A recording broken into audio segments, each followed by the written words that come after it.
Hello and welcome back to Bendability with me, Emmett Lewis, the Splits Wizard.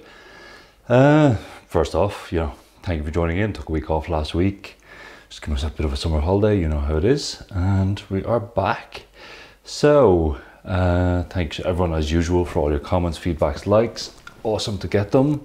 And just keep them rolling in as you go. This week I decided to just basically look into the equipment we need for effective range of motion development, flexibility or mobility training. And it's one of these things I always think in every kind of discipline we do, every kind of training discipline or other stuff, there is taught knowledge and then there is assumed knowledge. And this is the kind of thing, it's like, we get shown certain things, but then also we pick up things via the training environment, and these things do affect us, but they're also how we do our training. Now it's kind of, how to describe it, it's one of these things, like if I take an athlete who's trained at sort of say rugby player or something, I say, okay, I want you to go squat and you're going to do sets of 5 and you're going to work an RPE of 7.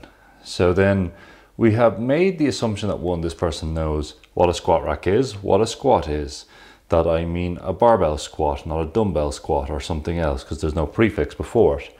We have made the assumption this person knows how to put plates on, knows how to put the plates on correctly, knows how to select the weights and knows how to use a safety rack and how to set the bars to the right height.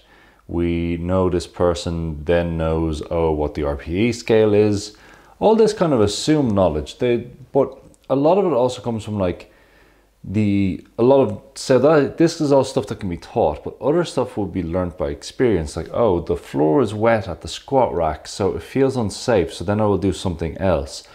It's better at the squat rack, even if I'm using it all correctly, to face away from the distracting people in the gym and face towards a blank wall. Or maybe I like facing the people to get, these kind of things and get a boost off this. But in range of motion development training, we just basically, there's a lot of equipment we need, and a lot of people just either don't know what it is, what it does, or, how to set it up, or what makes it effective. So today I'm just going to talk about equipment. I'm going to talk about a bit about why you would use it and some of the techniques that you might use it. And hopefully then we're beginning to get a broader picture of what's going on. This is the kind of point of this series. I'm trying to give a broad picture, get consistent definitions and terminology, and then we can really start going properly deep. So other than that, let's welcome to my shop. If you're watching on YouTube, I've set up in my lovely sitting room to have a bit more space to flash some equipment around. And it's basically a case of Khajiit has wares if you have coin, for all you nerds out there. So the first thing you really need for effective range of motion development training is the right footwear. And what I mean by this is you need a pair of Fayus. Don't ask me why you need these, but you need them. Let's just face it. So you need footwear, obviously, or maybe no, you don't. You don't need footwear. It's not actually relevant. But this will come back to my next piece of equipment point is, it's kind of like Fayus are a very useful pair of shoes. They got into the movement thing. And I think it came off from a double whammy of one, parkour people being a bit in the early days of parkour going through a lot of footwear and needing very cheap footwear. And let's face it, Fayus, now they're a bit more expensive, but when I was first buying them, they're €8 a pair. They're up to about 15, 16 now. And then there's a couple of companies that are kind of rebranding Fayus, and there's a fake Fayu as well that bought the name in Europe, and yeah, it's all terrible. But anyway, it's just a cheap pair of footwear. And let's face it, a lot of the early movement adopters also picked up on them. Why? Because they spent most of their money on online coaching with Edo Portal and workshops, and they were, need to save money where you can. My own other personal type of, I do like Fayus. I use them a lot for training. They are very handy and they are very good that you can get them trashed and other stuff. The other thing is I actually worked this out. I do like Vivo Barefoot as a type of shoe. They're very nice. Not all of the models are great, but I do like them. And I kind of worked it out actually that the amount of Fayus you go through per annum works out at about the same price as the cost of Vivo Barefoot, which lasts about 3 or 4 months longer on average. So it's kind of the Sam Vine's poverty problem, if people are familiar with Discworld and those books, where he has this kind of, if you could afford a very good pair of boots, they will last longer. And actually I have one pair of Vivos that I have for 8 years now, and they have not fallen apart.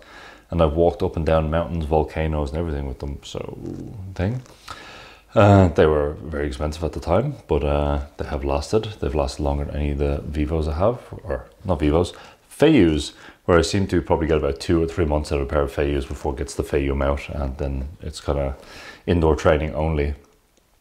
Anyway, so that's just a bit of economics on the Feiyus. But what is nice about Feiyus is the soles kind of break into the training environment you train in. And if you train in a lot of environments, it's not going to get the same thing, but they kind of, if you're constantly training on AstroTurf, they break into that and get worn down in a way that is conducive to our training. They have this kind of bump that kind of flattens out depending on the make of them as well. There is different makes of Feiyus. It is kind of a licensing thing. There's ones with the green triangle or the red circle or other stuff. The soles will break down in different ways. Some of the export ones, some of them not, the home market ones, whatever. But they kind of get nicer in the training environment if you use them per training environment. This might lead up that you will have like one pair that you use outdoors and one pair that you use indoors, and stick with that and don't change them around. And they actually get nicer and more used to the environment, as I've said multiple times. But what it comes down to is kind of tied into our next piece of equipment is when we are doing range of motion training, range of motion development training in all kind of things, one of the things we need to be able to consistently do in a controlled manner that makes us feel safe is reduce or increase the amount of friction on the surface we are trying to slide on. And we need various means of doing this. So we have our Feiyus with the rubber shoes. We have our shoes, basically shoes, what can provide us with grip. We have a different combination where you need to become a connoisseur of floor surfaces and combinations. You have like, oh, a wooden floor, and if my feet are sweaty, I'm used to sliding this, and that's okay. Or if my feet are too sweaty and the floor is more polished, oh, I need a way to increase the resistance there or increase the friction so I don't feel like I'm going to slide too fast. It also leads into, we need the humble slider, floor slider. Now I got a set of these from Tumble Track. That's TUMBLTRAK. I like them. They have lasted I've had them about 10 years now, and they are still in perfect condition, and I've used them in training environments, coaching environments, all over the place, and they are very good. So they also cost about 15 euros, whereas if you were to buy a pair of Val slides or something, they're probably up to 60, 70 euros. You can also use furniture sliders, which are one of these things that, yeah, I think a lot of people would say to do, and they work out probably cheaper. You can buy packs of them for different costs. The problem is, and I'll explain in a second, with the furniture slider, it is completely flat on the bottom. Whereas with these Tumble Track ones, if you can see on the video, it's kind of dome shaped on all things, on all angles. And this means that it kind of, if there's any unevenness on your floor surface, or if you're sliding on mats or other stuff, it means that sink into the mat or the unevenness, you can kind of bump over it. Whereas with the other ones, the edge will catch on and then you might flip off it. At the same time, the shape of this is very nice in terms of foot shape. It fits my foot nicely. I've got a big foot, but it's also, I can place my foot on it selectively and know I can slide out to a certain depth I want and then slip my foot off it very easily to then use the slide to help get me there and then put the brakes on. This kind of idea of having a floor surface where you're in control or you are sliding in a way that you want to get the right intensity of stretch is incredibly important.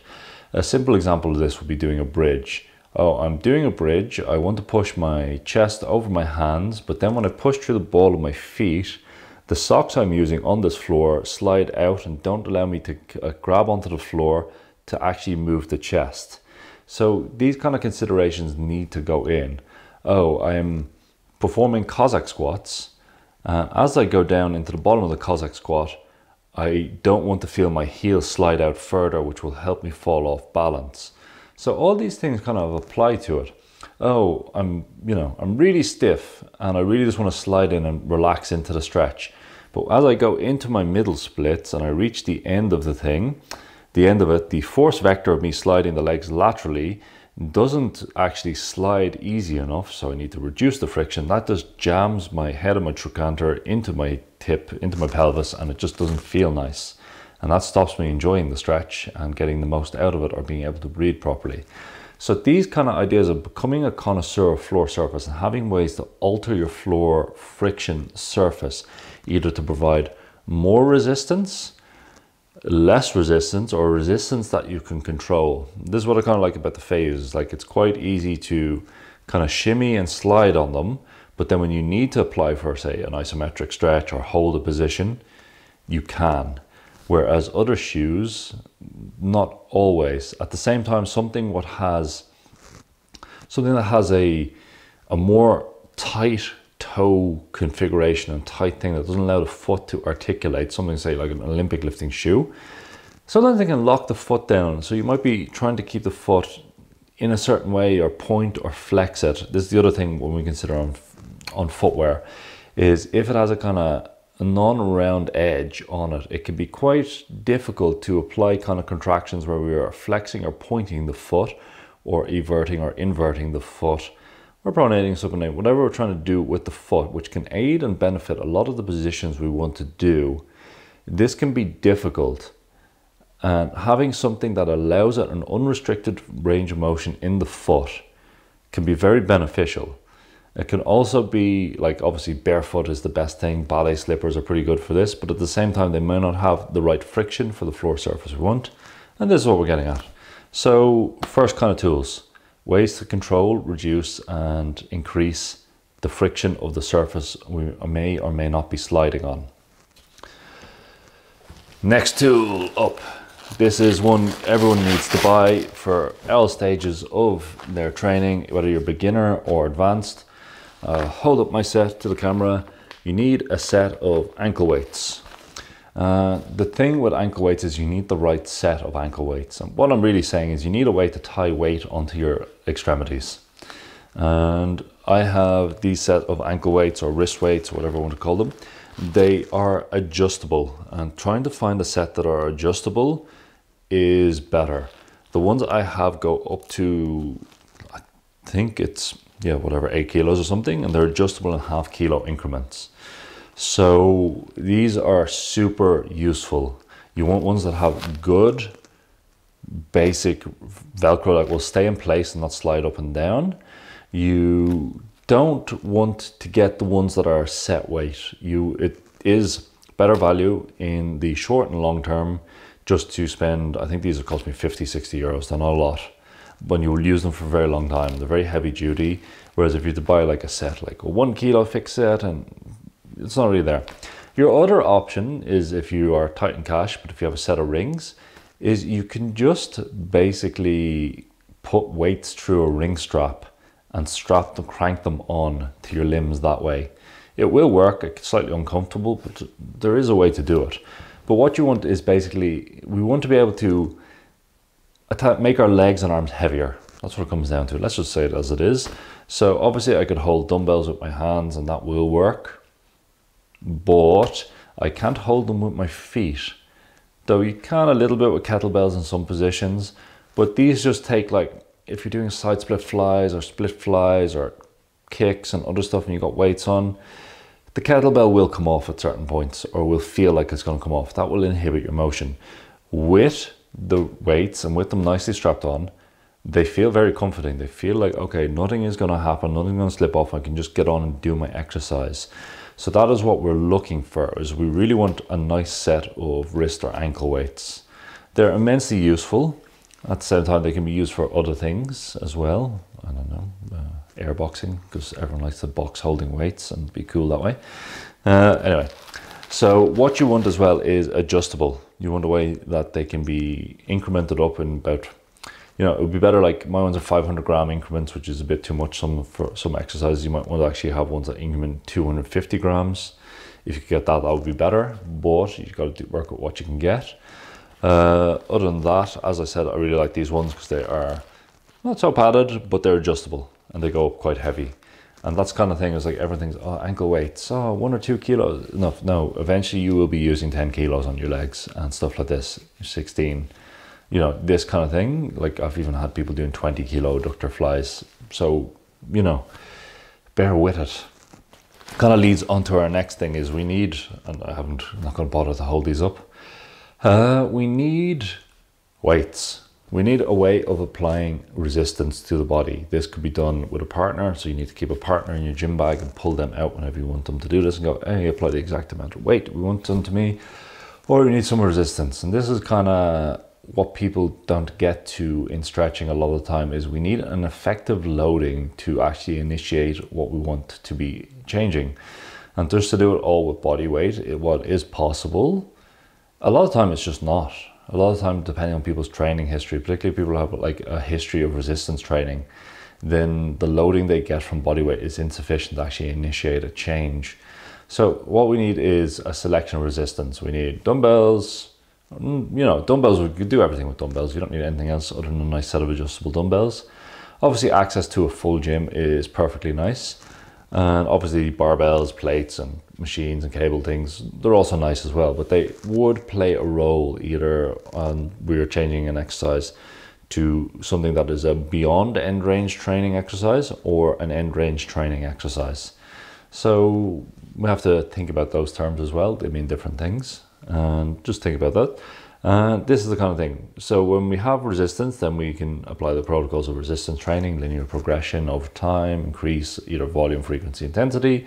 Beyond range training, we are basically using this concept to expand the potential of the organism with the minimum amount of weight possible to then implement strength training with it, if it makes sense. And sometimes they coincide. But at the end of the day, they will follow a kind of linear progression, either in depth or increase of weight, and you need some way of incrementing the weight. Kettlebells, generally, because the increments are not smooth, this is the kind of thing, unless you have a full set of kettlebells going up on 1 kilo, they're not smooth and they generally are ineffective. Not ineffective, they're very effective. They don't offer us the precision and control. If you're fitting out a perfect gym for range of motion training, then you need a bit more control. But if all you got is kettlebells, then that's all fine. They will work. It's just jumping 4 to 8 kilos sometimes can be a lot in these exercises. Our next thing up, we need the humble stopwatch. Yes, the stopwatch is one way of basically timing ourselves. And what we need more effectively, more so than anything else, is something with a big display that isn't our phone, because our phone ends up getting notifications and it's not easy to hit the button on it. And what I want is just like literally your track field coach from high school, stereotype whistle and stopwatch that has a big ass button, a big display, and does nothing else. And this is like, let's just say, okay, I'm doing an ISO front split or an ISO side split. I don't want to be, it could be taking me a minute to get into that position. By that time, most people's phone lock screen would have locked down. Maybe not if you have yours adjusted, but a lot of the time it will be. And then you won't be able to just go, you have to fiddle around, and you're just getting less effective. Stopwatch, one function only, hit the big button, done. It also means that if you get into a situation where your phone locks or gets a notification or a phone call, then you can just ignore it and keep looking at your time. It's one of these things that is very underrated. I know some people use a metronome, and as an online coach, there was a big trend of people doing metronomes. Oh my God. I suffered so bad with the beep. Please don't do that to your online coach. Please mute your videos if you have an online coach and want to use a metronome. It's fine if you want to use it, but no. Stopwatch display, easy to read, one function only. What did these cost? Like a couple of dollars? Dollars? Yes, I'm in dollars now. I'm in the Eurozone, but a couple of euros, boom, done. This one, the battery, I haven't even had to change the battery ever on it. I've had it for like 4 or 5 years now. So you need your stopwatch. You need to be able to hit the button fast, and then the stop button doesn't matter so much. You just want a big start button because then you can see the time, big display, done, out of my position.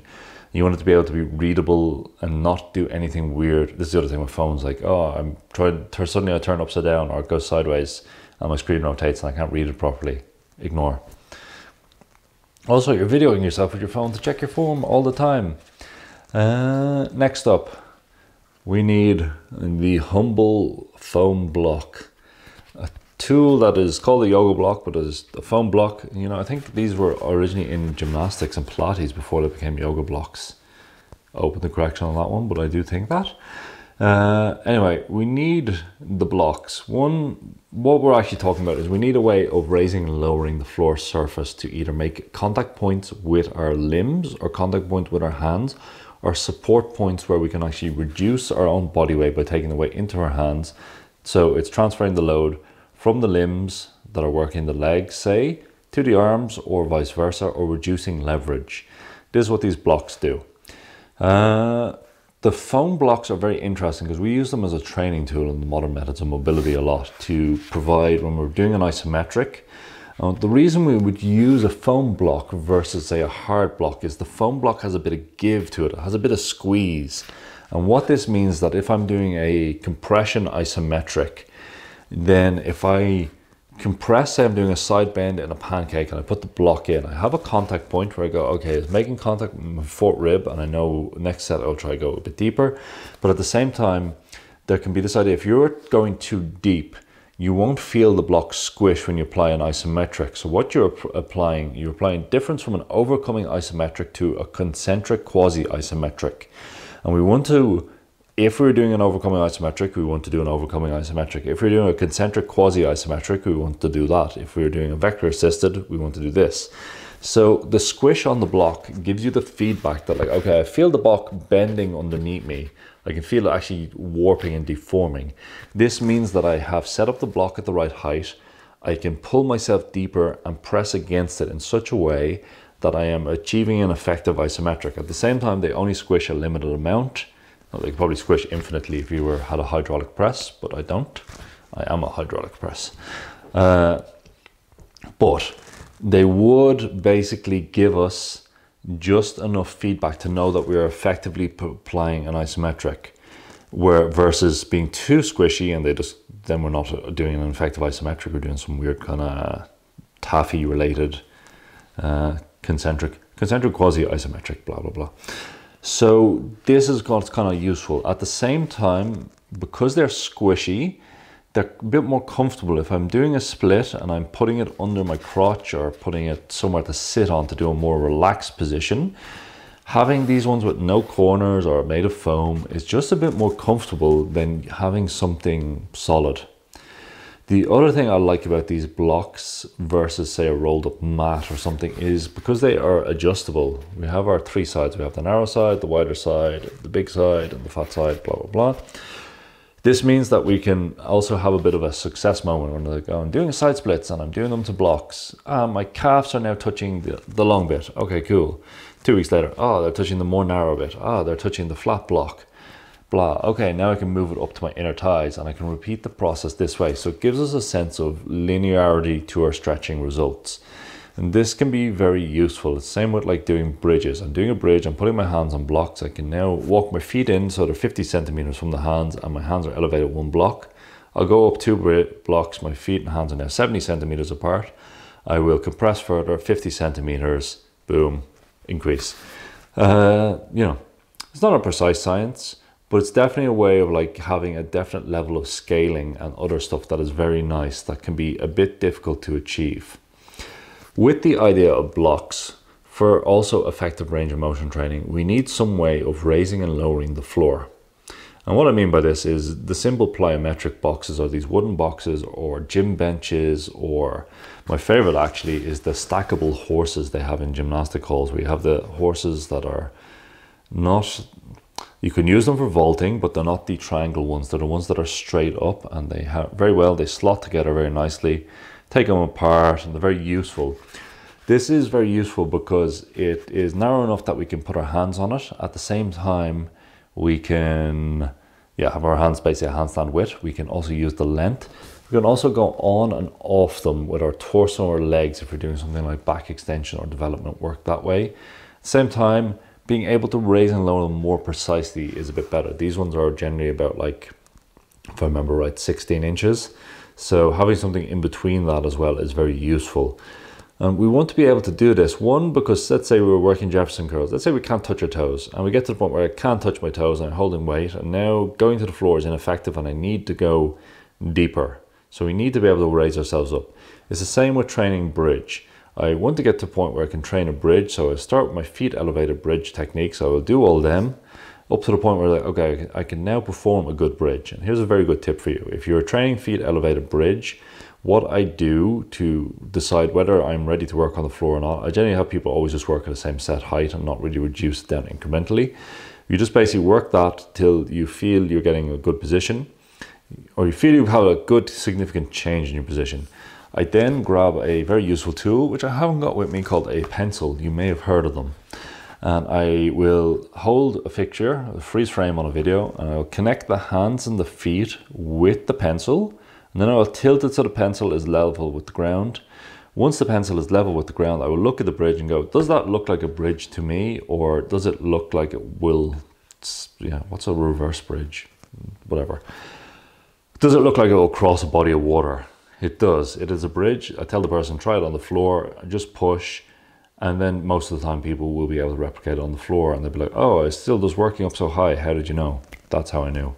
So it's a very useful technique, and get yourself a pencil. They're very, very interesting, very advanced devices. Other than that, the next kind of thing we need is a selection of bands.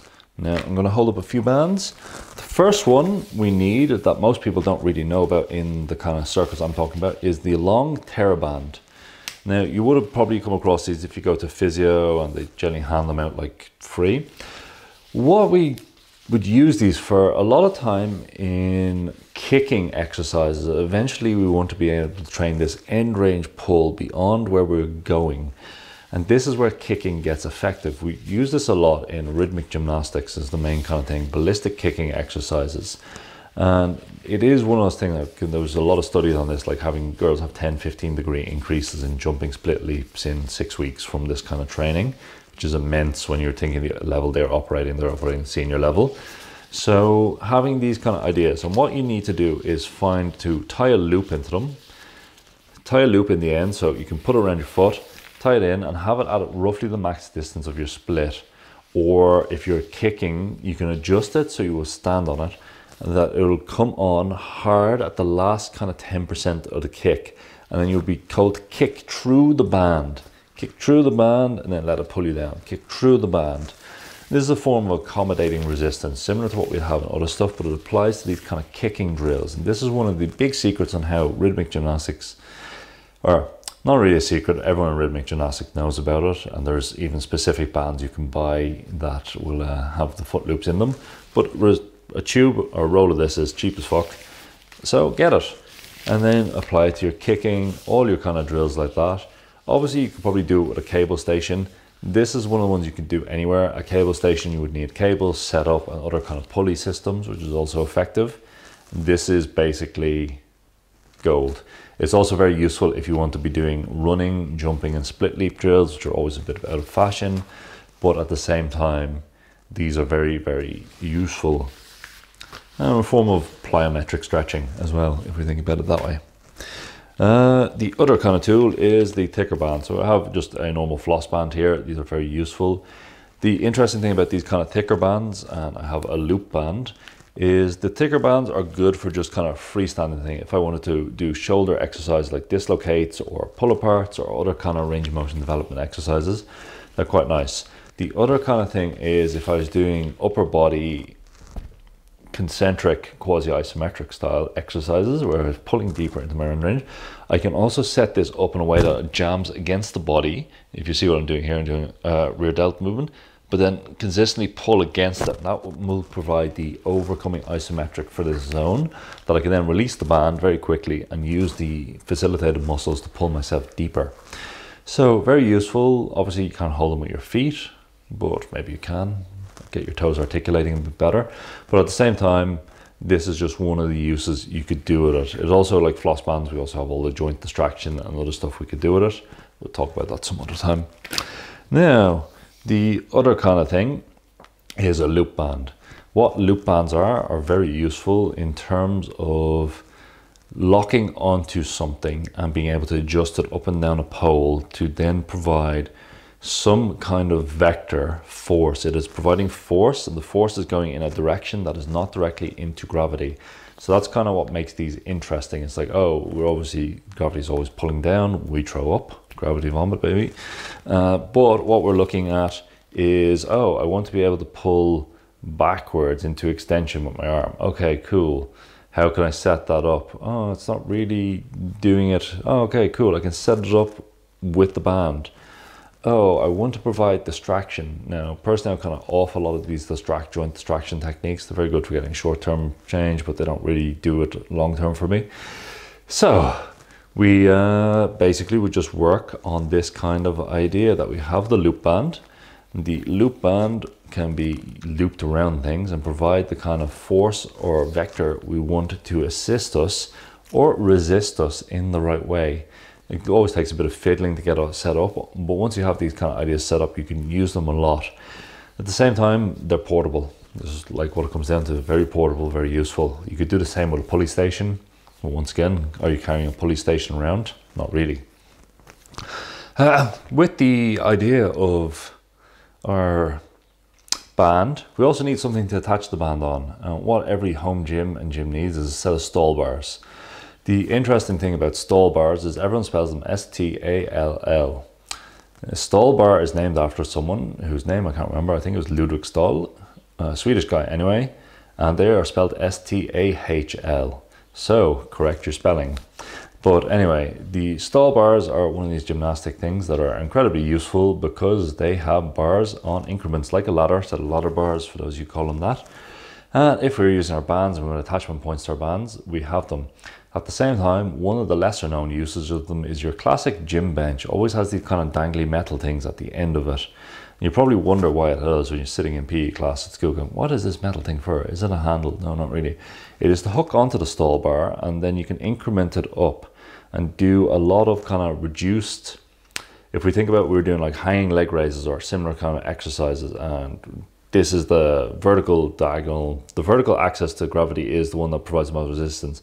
Well, we could do a steeper incline, which has less resistance, and then work our way up. So this is one of the things that gets quite useful about Stahl bars. At the same time, they're so useful for so many exercises. They're kind of underrated in terms of like how many different exercises that we can do for gymnastic training that we can do on these things. Everyone just uses them for leg lifts and hanging.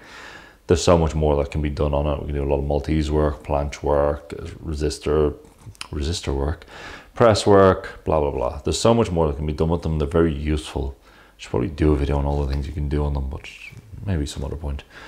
They also have the chance for the Dream Machine, the original Dream Machine, which is the pulley assisted.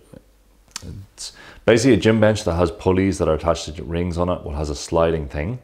The sliding thing is incredibly useful because we can start getting high volume work in for pressing and ring type strength work, straight arm work, in a way that we can also incrementally control by increasing the leverage up or down. These are kind of out of favor. Every gym club kind of has one of these things lying around in the background or gathering dust, and they're not used, but I think they're an underutilized resource. I think in terms like if you have a spotter available and all the coaches and everyone knows at the spot, then they are superfluous. But I think for the average home user who is kind of interested in bodyweight training, they're one of these very underutilized things or unknown about things, and to get one would be very useful. That's a bit of an aside, we're going a bit off topic, but it is one of the uses of Stahl bars. A lot of uses of Stahl bars. We can also stretch off them. You can also stretch off your power rack as well and other stuff, but they are very useful for getting these kind of elongation based, where you can elongate in as well as get pulled down and through, because we can also think of our lengthening vector particularly when we get more advanced in pike and pancake and other stuff, the lengthening vector and the way we want to go is not just straight forward and it's not down, it's a combination of the two. By reaching between your legs and having your hands between your legs and your butt going down, you get that combination of two vectors, that pure rotation through, that really will traction the hips into the position. So this is one of the advantages of Stahl bars for these kind of positions and for these kind of things if you have them. So, have I covered every piece of equipment? I have not covered every piece of equipment because there's a lot more, and there's a lot more that we can go into. But otherwise, these are the main sort of equipments and pieces that if you were to build a home gym, or if you wanted to set up a new gym and go, what do I need? Everything I've covered in this covers a lot of all our main techniques and other stuff. At the same time, you could do a lot more, and you could find a lot more other things that could be useful either through your own inventiveness or through other exercises we would demo over the next while. Other than that, I'm going to wrap it up there. If you have any questions, comments, queries, hit me up with them, send them on Instagram, put them in the YouTube comments. Podcasts need comments, by the way, but other than that, if you want to send me some voice questions, you can do that on anchor.fm. Other than that, if you're interested in online coaching, we have online coaching available at modernmobility.com, focused mainly on all things flexibility and tailoring it to yourself. Other than that, I've been the Splits Wizard, you've been great, and I will catch you next week.